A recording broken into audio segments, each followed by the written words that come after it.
Roofing sales, roofing life, being your own boss, being an independent contractor.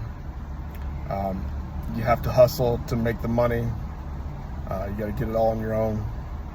And I like it like that because the only person I have to blame is myself.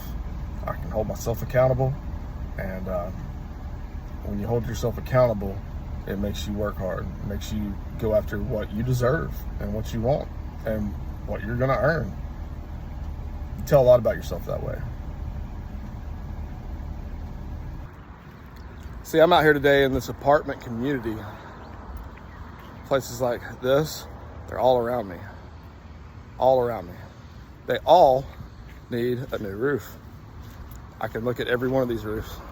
They're all 3-tab. They're all damaged. Probably gonna need new decking on all these as well. So I'm gonna talk to the office, find out where they are in regards to inspections being done and getting qualified to get the roof taken care of. We'll see what happens.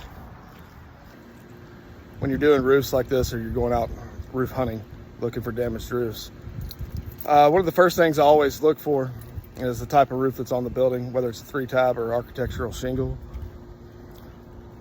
Usually if it's a 3-tab, it's probably outdated, meaning insurance has probably already sent them a letter saying they're gonna drop them if they don't get the roof done. A lot of salesmen go for retail. I don't do retail. I'll do retail, don't get me wrong, I'm not gonna turn down a sale. But I go after insurance jobs. I've been working with insurance adjusters for 25 years, so I know how to talk to them. That's where the money's at. Insurance companies have endless amounts of money, and that's why.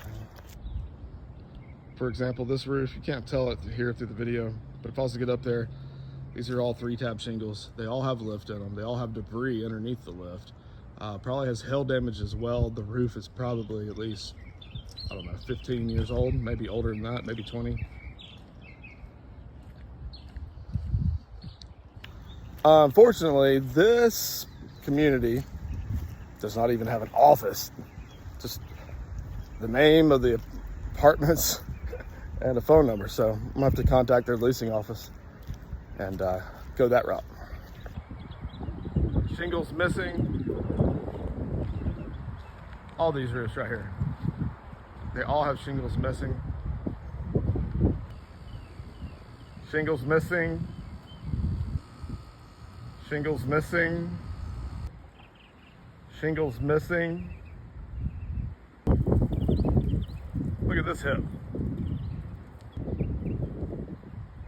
Poor repair job, and the wood, the decking underneath it, is dry rotting as well. You can see it sunk in. Shingles missing. Another lousy repair job. As you see right here, just more lousy repair jobs. Looks like they've patched this roof over the years to try to avoid having a claim.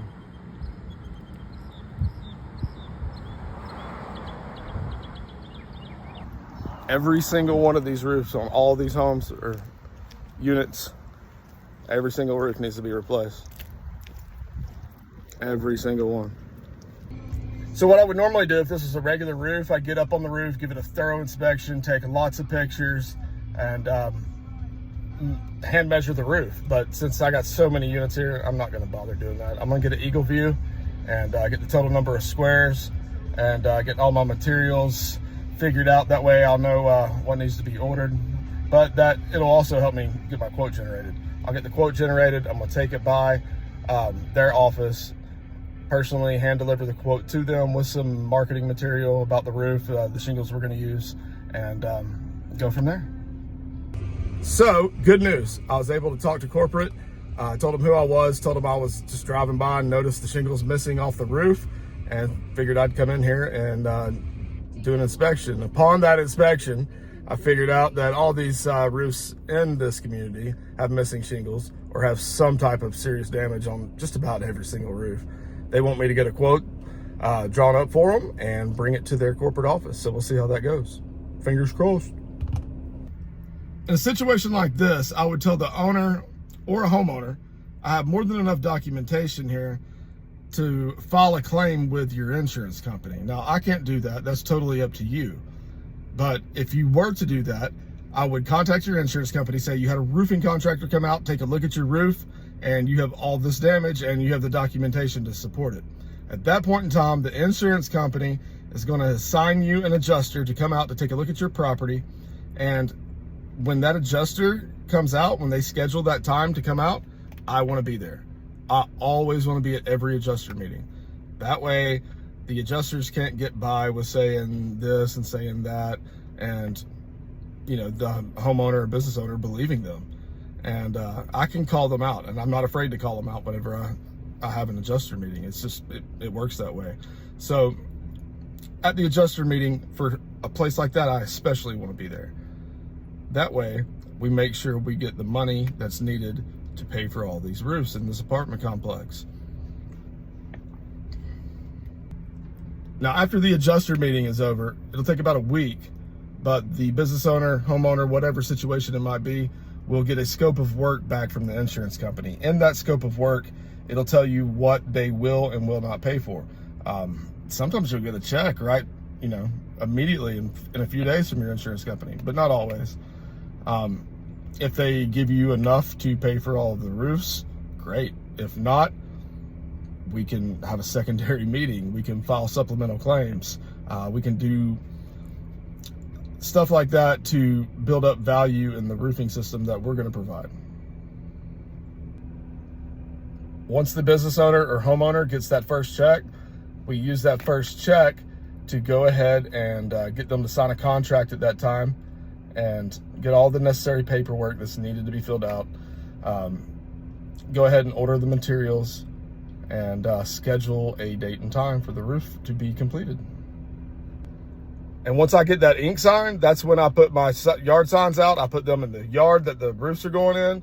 I'll put them in the neighbors' yards. I'll put them across the street at the intersection. I'll put them up everywhere. And then the key to that is everybody sees this roof going up and they're like, who did that? Oh, that's such and such, or that's such and such. And so you go knock on their doors and they see that you have a roof going up. That automatically gives you credibility. That automatically lets the neighbors know, oh, those people trusted him. I'm sure I can as well. Some might wait to see what the roof looks like till the job's complete. Once the job is complete and they see how the roof was done, then they might be like, oh, okay, well, they did a great job. I want to use these guys. These guys are legit. It just gives you credibility in the neighborhood. Owning the neighborhood is one of the most important things you can do. If you sell one roof in that neighborhood, you got lucky. You should be selling a lot more roofs in that neighborhood. At least 5 or 6. They don't call it the 6-pack for nothing. Get out there, knock on doors. These people don't know their roof's damaged. They don't have a clue. Get out there, knock on doors, let these homeowners know. Pro tip, download a Hail app. Hail is like diamonds falling from the sky. That is money falling from the sky. Whenever there's a hailstorm, hail damage, if a roof has hail damage, that's an automatic qualifier for a new roof. Get you a radar on your phone, a radar app that tracks hail. I personally use Hailstrike. It works great. It'll create a swath over the neighborhoods showing where the hail was. That way you can go into what neighborhoods, that the hail was over, and, you can pick and choose. Because chances are, if one house has hail damage, all the houses have hail damage, or other ones in that immediate area are going to. The hail apps that they provide that are available, they're, touch and go. You got to know which ones to use. I personally, right now, the best free app that I found is Hailstrike. Here's another pro tip. Don't get them to sign a contingency. Just don't.